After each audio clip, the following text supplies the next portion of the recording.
Olá, eu sou a doutora Celeste Echanaz, médica psiquiatra, especialista em famílias.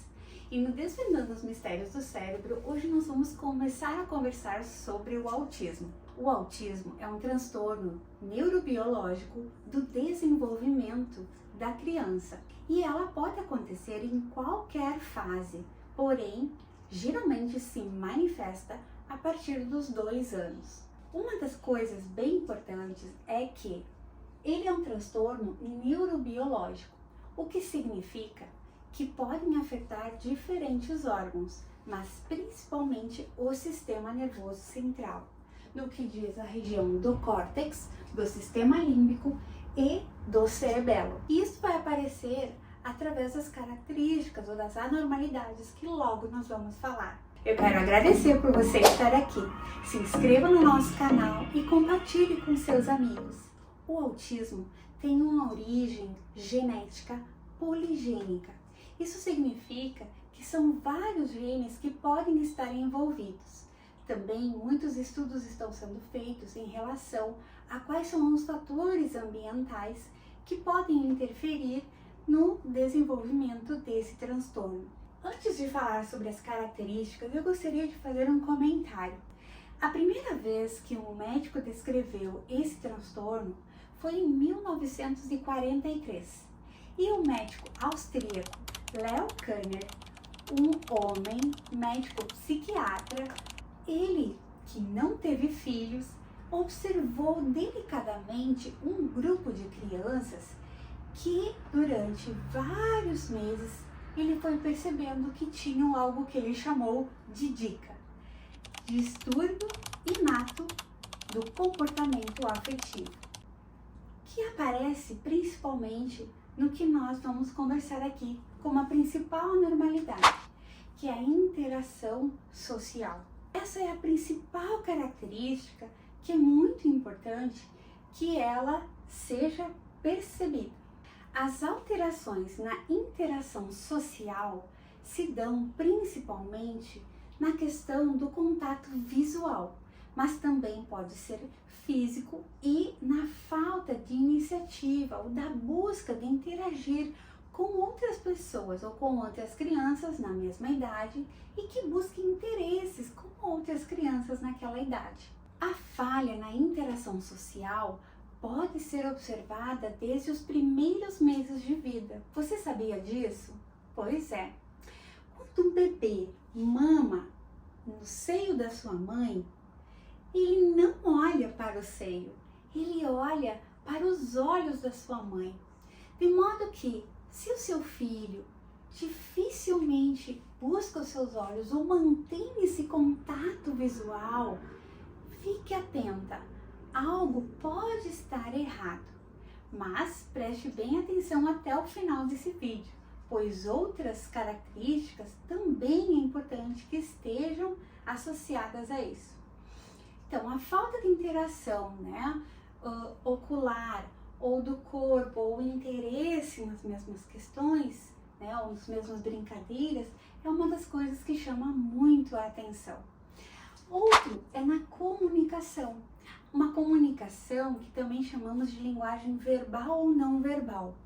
Verbal quando já se adquire a fala, Então, quando já se fala, quando já se pode falar palavras, que começam com sons, que depois vão evoluindo para palavras e posteriormente para frases.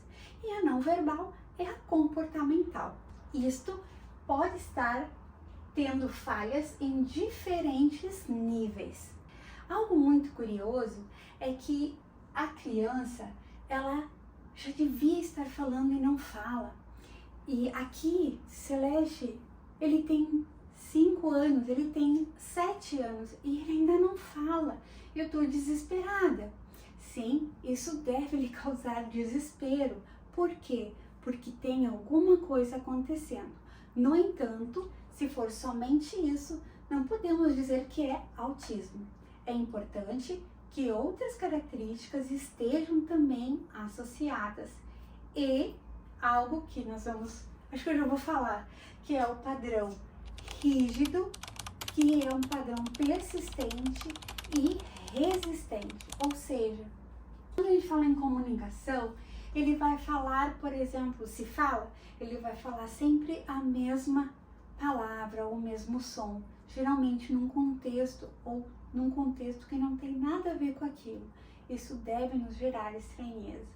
Outra característica é que nessa comunicação e interação social, eles acabam também demonstrando um comportamento de se isolar, de não ter nenhuma iniciativa ou interesse em estar com outras crianças.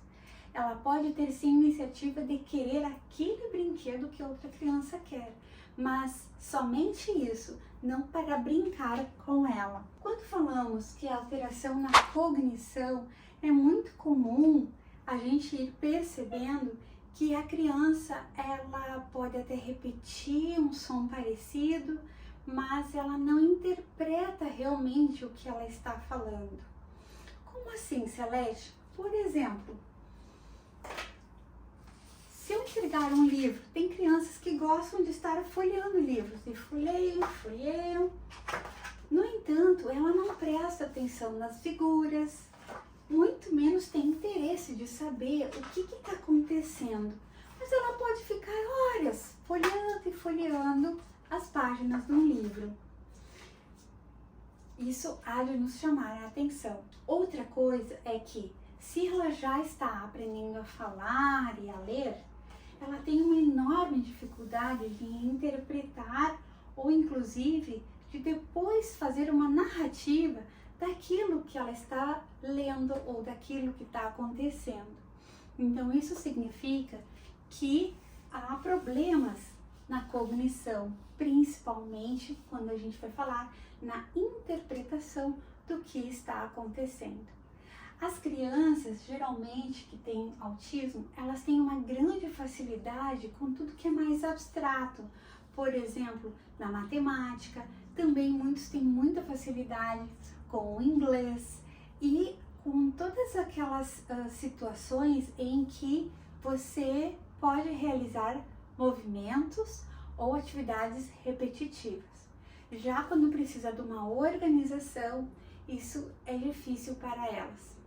Um outro exemplo de que a cognição e no comportamento que acaba se juntando, aquela criança não entende por que aquele pai fez um trajeto diferente do que geralmente ele fez, né? Mãe, não é esse caminho, né? E a gente tem uma criança que é verbal, então ele fica muito ansioso e aquilo, inclusive, faz com que ele tenha um comportamento, muitas vezes, que o desorganiza, né? O cérebro daquela criança se desorganiza porque mudou a rotina, mudou o caminho, né? Mudou o caminho para ir para a escola, mudou o trajeto e eles têm essa visão espacial. A maioria deles tem uma visão espacial muito forte, de modo que qualquer mudança faz com que eles se sintam realmente desorganizados, é a palavra que mais me vem, né? Alguns pais relatam, me lembrando agora, assim, que ficam até transtornados. Isso acaba gerando também alterações no humor da criança. Mas, como são muitos fatores, eu não coloquei todos aqui. O que é importante a gente ter?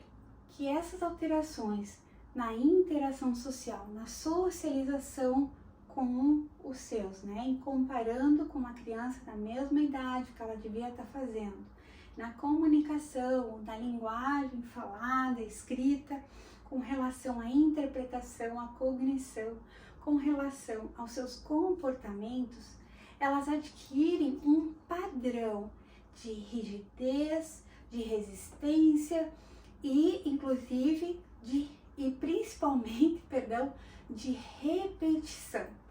E isso muitas vezes é algo que acaba com o tempo fazendo com que eles acabem também tendo problemas no humor. Por quê? Porque eles percebem que as outras crianças riem deles, não entendem, né? E eles não sabem o que fazer. Por quê?